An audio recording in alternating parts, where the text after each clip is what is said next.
Ever wonder how to bring your router security to the maximum level? Port knocking and port scanning detection are two tools in RouterOS that we can put to work together to get a pretty reliable solution.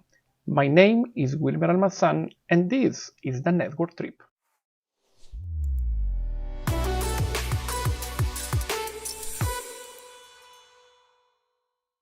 Hello and welcome. This is the third episode in the MikroTik Firewall series.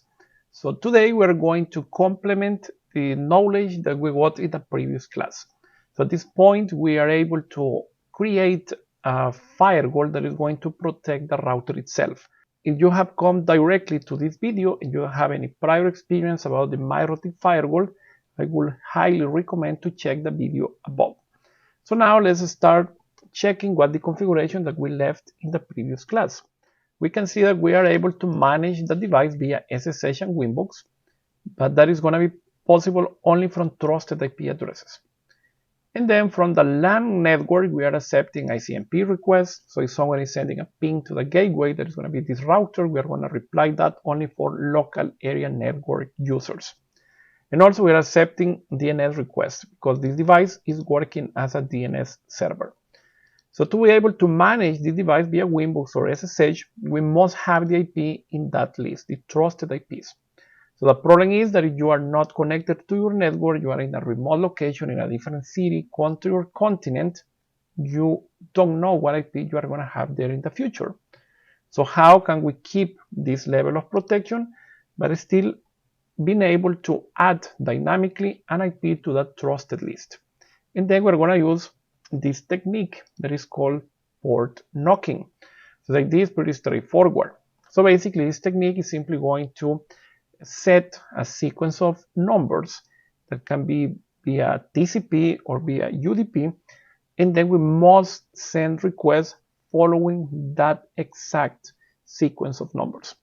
So for example, if I come here and I define those numbers, I must send those requests in exactly that order, and then the router is going to recognize all those numbers, and then it's going to put the IP that is sending the request into the trusted list. So let's say that I'm here in my laptop, and probably I'm going to be, let's say, in Japan. So if I come directly from Japan to the public IP in that device, the firewall currently is going to block that because the IP in this device that is going to be 1.2.3.4 is not going to be in the trusted list. So what I need to do is that I have to send a request to the port TCP 40.147. And then if I send this request, the router is going to get that one, and basically it's going to create an address that I'm going to call something like phase 1. And basically going to add this source IP to phase 1. Now my device must send the second request, but the router is going to process the request only if that request is coming from an IP that is already in phase 1. So now we have an additional condition. So if that's true, then the router is going to create another address list that I'm going to call phase 2. For example, I'm going to put that IP in Japan there. And now this IP is supposed to send the third request. In this case to the port 22.469. And then if the router receives that one, we have completed the sequence, and then it's going to add that IP to the trusted list. And then we'll be able to access the port 8291 for Winbox or 22 for SSH. If you are using the non-standard port, that is also good practice, you will basically access the port that you have defined in that service in your router. So basically that's the whole point behind port knocking. Now let's go to the implementation and see how this is going to be translated into that syntax in RouterOS. So I'm going to come here to the router, and we are going to start with the first request. So I'm going to add a new entry, and basically this is going to be sent to the router, so we need to pick the input chain. Protocol is going to be TCP, port is 40.147. So if the router is receiving a request to that port number, what we're going to do is that we're going to take the source IP from that request, and we're going to create a list that we're going to call phase 1. So that can be accomplished by going to Action, And then here we have an action that is called add source to address list. So that source IP is the one that you will have in that remote location. And then let's call this phase-1, and let's add this into the phase-1 for something pretty low. Let's say something like 30 seconds. So we don't want to have this for a long period of time. We can have 20 seconds, 30 seconds. So now this is enough. Then we'll add a comment. So this is going to be knock1.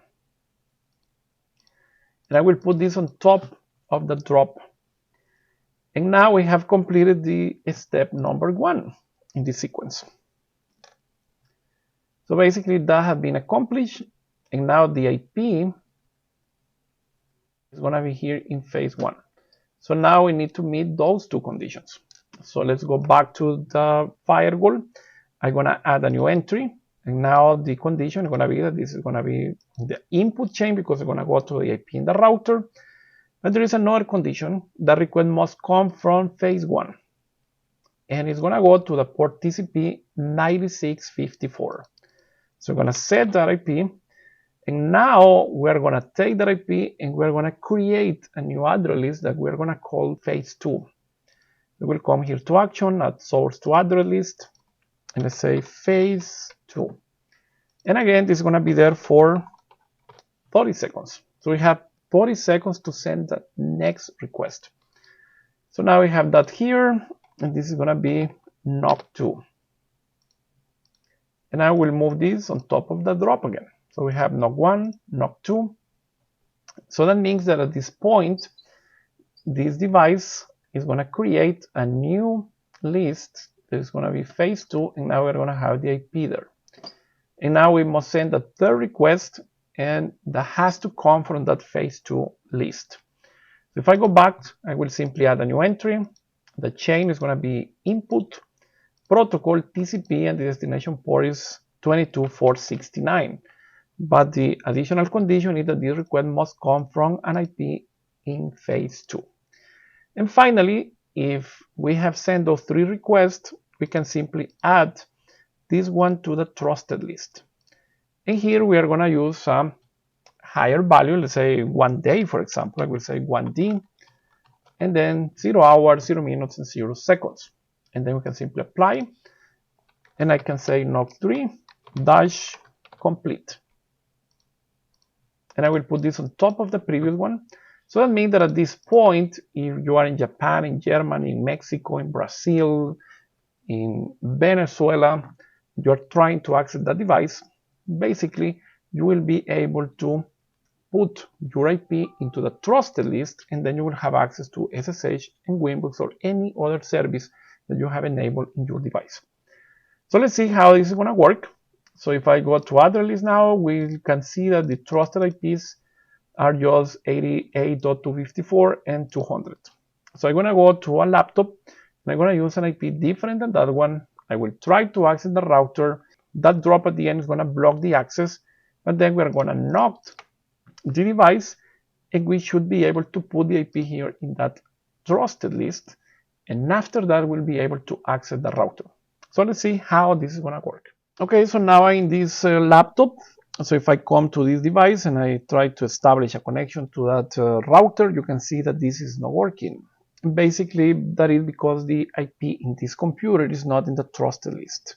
So if I check the IP here, so we're going to see that the IP here is, in this moment, 88.100, and that IP is not in the trusted list.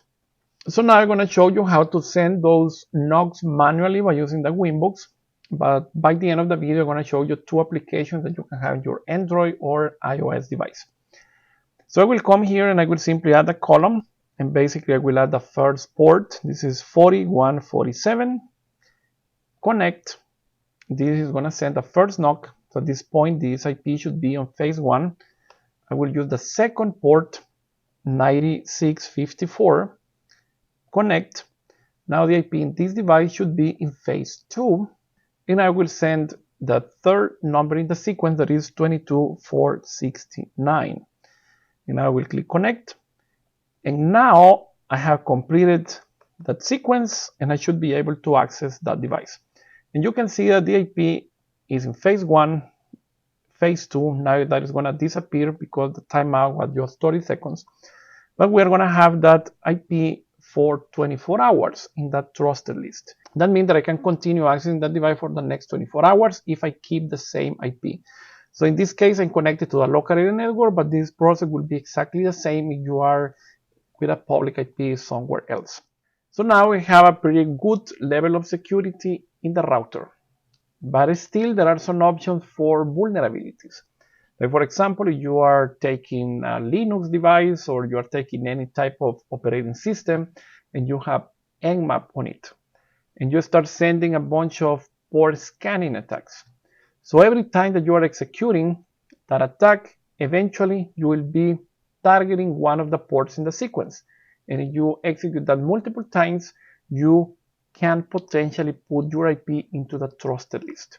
So how can we mitigate that problem? And basically we can do that by using a new feature that is called PSD. And basically that is going to help to identify port scanners in the network. PSD, that's the feature that we need to enable to detect port scanners in our network. So basically the idea here is that if we have devices that are sending requests to different ports in the router is going to assign a weight to every request. Depending on the port number, that weight is going to be different. So there are two categories. So one is for low port numbers. That means a value lower than 1024, and the default weight is going to be 1. And then any port that is 124 or higher is going to have a default weight of 3. So every time that the router is receiving from the same source IP different requests, it's going to be adding those weights. And if eventually the sum is passing the threshold that by default is 21, that means that there is a port scanner and we can execute an action. In our case, we can, for example, put that IP into a port scanner list, and then we can simply block all the traffic that is coming from those port scanners to the router. So let's see how this works here in RouterOS. And basically, we only need to add a new entry. We are going to come here to the chain input. And if we go to the protocol, we're going to set this to TCP because we are using TCP for our port knocking, but also PSD works with UDP. So now we'll go to the extra tab, and then if I go all the way down, we have this PSD option. And then here you can see that the weight threshold is 21, the low port weight is 3, and the high port weight is 1. So every time that the same IP is sending those requests, the router is going to be adding the weight depending on the value of the port. And then if that sum is reaching the weight threshold, is basically going to execute an action. So in our case, that action is going to be adding that IP to a list. So let's call it port scanners, for example. And let's say that we're going to keep that IP there for 1 day. And now we can simply click apply. Okay, let's add a comment to this. Let's say port scanner detector. And let's add this on top of the drop everything else. So now what I'm going to do is that I will come here to address list and I will remove the IP in my laptop, and I will use a tool that is called Nmap that basically is going to perform a port scanning attack. And then this router is going to receive a bunch of requests to different port numbers. It's going to start adding all those weights, and once the weight threshold has been reached, it's going to add the IP into the port scanner list. So additionally, also I'm going to add a new entry that basically going to be dropping the traffic that is coming to the router from any IP that belongs to that port scanners. So let's say here blocked port scanners, and I will put this at the top of the list. So now let's go to the laptop. Let's try to perform a port scanning attack, and let's see if RouterOS is able to detect that.